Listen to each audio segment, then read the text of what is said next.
Hello दोस्तों, कैसे हैं आप सब? आशा करती हूँ आप सब बहुत अच्छे होंगे। आज हम बात करने वाले हैं भारतीय अंतरिक्ष एजेंसी यानी कि इसरो के बारे में। तो आइए दोस्तों, इसरो के बारे में जानते हैं। तो इसरो की जो स्थापना हुई थी वो 15 अगस्त 1969 को हुई थी और इसका जो उद्देश्य है वो है भारत को अंतरिक्ष के क्षेत्र में स्वदेशी तकनीक के आधार पर विश्व का अग्रणी राष्ट्र बनाना। अब बात करते हैं जो इसरो की अनुषंगी संस्थाएं हैं उनके बारे में बात कर लेते हैं। तो जैसे कि सतीश धवन अंतरिक्ष केंद्र, इसकी जो स्थापना हुई थी 1 अक्टूबर 1971 में हुई थी और इसका जो मुख्यालय है वो श्रीहरिकोटा यानी कि आंध्र प्रदेश में है और ये इसरो का मुख्य लॉन्च केंद्र है। अब बात करते हैं द्रव प्रणोदन प्रणाली केंद्र यानी कि लिक्विफाइड प्रोपोलेशन सिस्टम सेंटर, इसकी जो स्थापना हुई थी 1 जून 1987 को हुई थी। इसका जो मुख्यालय है वो तिरुवनंतपुरम में है।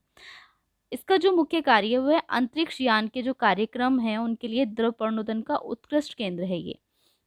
अब बात करते हैं अंतरिक्ष अनुप्रयोग केंद्र यानी कि स्पेस एप्लीकेशन सेंटर, इसकी जो स्थापना हुई थी वो 1972 में हुई थी और इसका जो मुख्यालय है वो अहमदाबाद में है। इसका जो मुख्य कार्य है वो है संचार जो और दिशा निर्देशन और मौसम विज्ञान के जो तकनीकी अनुप्रयोग हैं उनको करना। अब बात करते हैं राष्ट्रीय सुदूर संवेदन केंद्र यानी कि नेशनल रिमोट सेंसिंग सेंटर, इसकी स्थापना 2008 में हुई थी और हैदराबाद में इसका मुख्यालय है। इसका जो मुख्य कार्य है वह सुदूर संवेदन उपग्रह के जो आंकड़े हैं उनको एक्विजिशन और प्रोसेसिंग करना। अब बात करते हैं भारतीय सुदूर संवेदन संस्थान यानी कि Indian institute of remote sensing, इसकी जो स्थापना हुई थी वो 1966 में हुई थी और देहरादून यानी कि उत्तराखंड में इसका मुख्यालय है, उत्तराखंड के देहरादून में।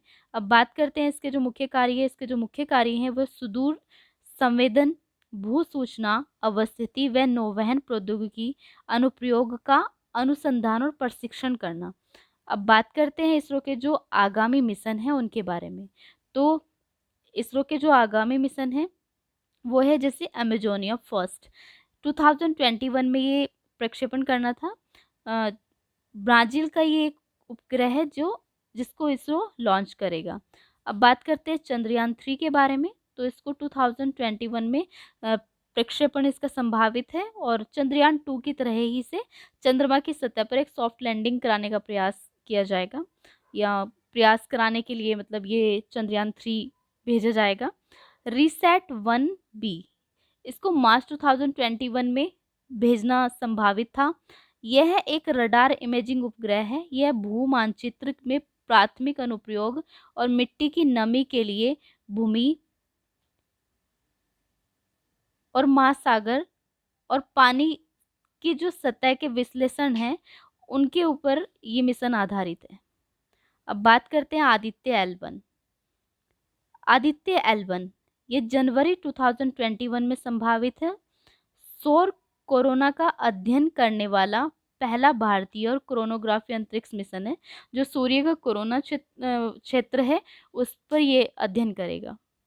अब बात करते हैं गगनयान की। तो गगनयान 2022 में भेजा जाएगा और गगनयान एक भारतीय दलीय अंतरिक्ष यान है जो इसरो और HAL द्वारा संयुक्त रूप से बनाया गया है। अब बात करते हैं निसार के बारे में। ये 2022 में ही प्रक्षेपित किया जाएगा। यह पहला डुअल बैंड रडार इमेजिंग उपग्रह होने के लिए उल्लेखनीय है। अब बात करते हैं शुक्रयान फर्स्ट की। तो ये 2023 में प्रक्षेपित किया जाएगा और शुक्र के जो वायुमंडल है उसका ये अध्ययन करेगा। अब बात करते हैं लूनर पोलर एक्सप्लोरेशन मिशन की।